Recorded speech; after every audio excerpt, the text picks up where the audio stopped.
नमस्कार, आप देख रहे हैं डीपीएन लाइव न्यूज और मैं आपके साथ में आपका दोस्त आरबी प्रजापति। बड़ी खबर वजीरगंज से, जहां अति पिछड़ों पर, दलितों पर, शोषितों पर अत्याचार कम होने का नाम नहीं ले रहे हैं। वजीरगंज के थाना क्षेत्र में तालिब नगर में रविवार को 30 वर्षीय बसंत की संदिग्ध परिस्थितियों में मौत हो गई। परिवार वालों ने आरोप लगाया कि यह हत्या है।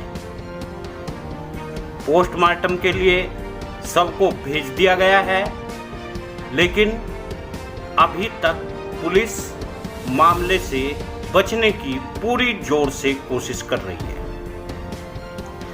ग्राम तालिबनगर निवासी बसंत पुत्र लोचन प्रजापति घर में रविवार को रात देवी का जागरण था। परिवार वाले जागरण में लगे हुए थे, लेकिन बसंत शाम को ही लापता हो गया। देर रात काफी खोजबीन करने पर उसका शव गांव की एक गली में पड़ा मिला। खबर उत्तर प्रदेश के बदायूं जिले से है। गांव तालिबनगर से है, जहां बसंत की हत्या कुछ दबंग लोगों ने पीट कर दी और उसका शव गली में मिला। परिवार वाले उसके शव को उठाकर घर ले गए। सूचना पर थाना पुलिस भी पहुंच गई। पुलिस ने परिवार वालों से बात की तो उन्होंने अपनी ही नजदीकियों पर हत्या का आरोप लगाया, जबकि गांव के कुछ लोगों ने बताया युवक शाम को शराब के नशे में भी देखा गया था।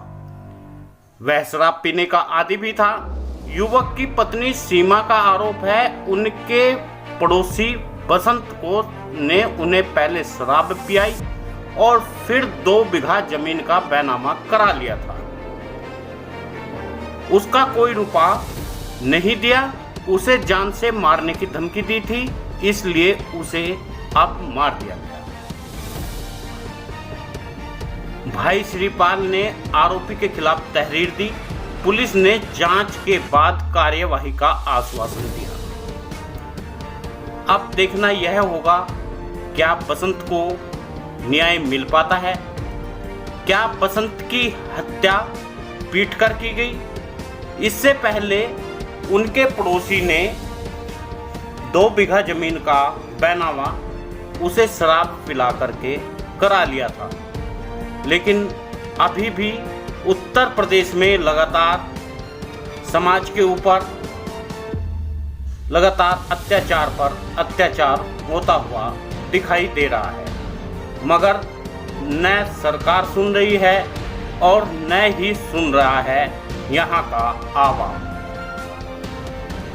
उत्तर प्रदेश में एक ऐसा मामला, दिल दहलाने वाला मामला सामने आया, जहां एक बच्चे की जमकर पिटाई की एक टीचर ने, और यहां तक पिटाई की कि उसके मुंह में डंडा डाल दिया। पूरा मामला हम बताते हैं।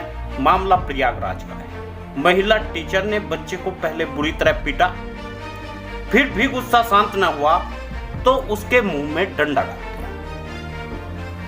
प्रयागराज में एक प्राथमिक विद्यालय में एक महिला टीचर ने शनिवार को छात्र को पहले जमकर पीटा। जब उनका गुस्सा नहीं थमा तो उसने बच्चे के मुंह में डंडा डाल दिया, जिससे छात्र गंभीर रूप से घायल हो गया। औनौर गांव के अनिल कुमार प्रजापति का बेटा अंकित कुमार प्रजापति, जो 7 साल का है, कक्षा 2 का छात्र है, उसी स्कूल में रोशनी मिश्रा सहायक अध्यापक के पद पर तैनात है। रोशनी ने अंकित को पढ़ा सुनाने को कहा। जब वह पढ़ा सुना नहीं पाया तो पहले उसे थप्पड़ से मारना शुरू किया। इतने में ही नहीं, जब गुस्सा शांत नहीं हुआ तो उसने उस बच्चे के मुंह में डंडा डाल दिया और इससे बच्चे को अंदरूनी चोट लग गई। लेकिन इस पर न शासन बोला, न प्रशासन बोला और न ही उस टीचर को अभी तक सस्पेंड किया गया। बड़ी खबर इंदौर से है, जहां मजदूर के बेटे दीपक प्रजापति ने जेईई के पहले ही प्रयास में सफलता की 99.93% हासिल किए अंक। इंदौर के रहने वाले दीपक प्रजापति के पिता मजदूर है, सक्षम नहीं थे तो 7 साल की उम्र में जब वे कक्षा 2 में थे उनके शिक्षकों ने उन्हें बर्खास्त कर दिया था क्योंकि वह पढ़ाई में बहुत अच्छे नहीं थे। आर्थिक स्थिति खराब होने की वजह से दीपक प्रजापति को मदद नहीं मिल पाई।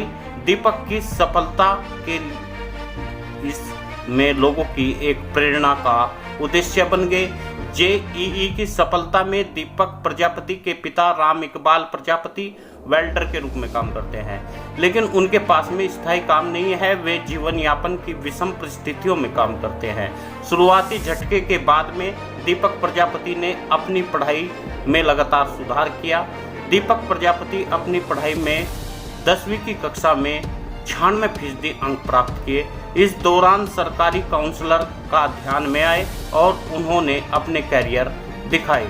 दीपक प्रजापति ने कहा, मैं इंजीनियर के बारे में सोचकर रोमांचित हूं, इसलिए मैंने खुद को वादा किया था कि मैं आईआईटी कानपुर से कंप्यूटर साइंस इंजीनियरिंग में अध्ययन करूंगा। दीपक प्रजापति ने कहा कि मैं अपने इस सपने को पूरा करने के लिए अपने पेरेंट्स से कहा था। जेईई का तैयारी के लिए एमपी के एजुकेशन हब इंदौर जाना जाता है, उसमें कोई हिचक नहीं थी और वह सहमत भी हो गए।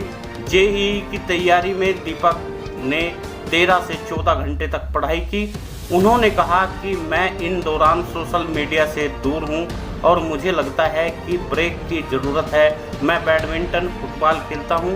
दीपक मूल रूप से देवास के रहने वाले हैं।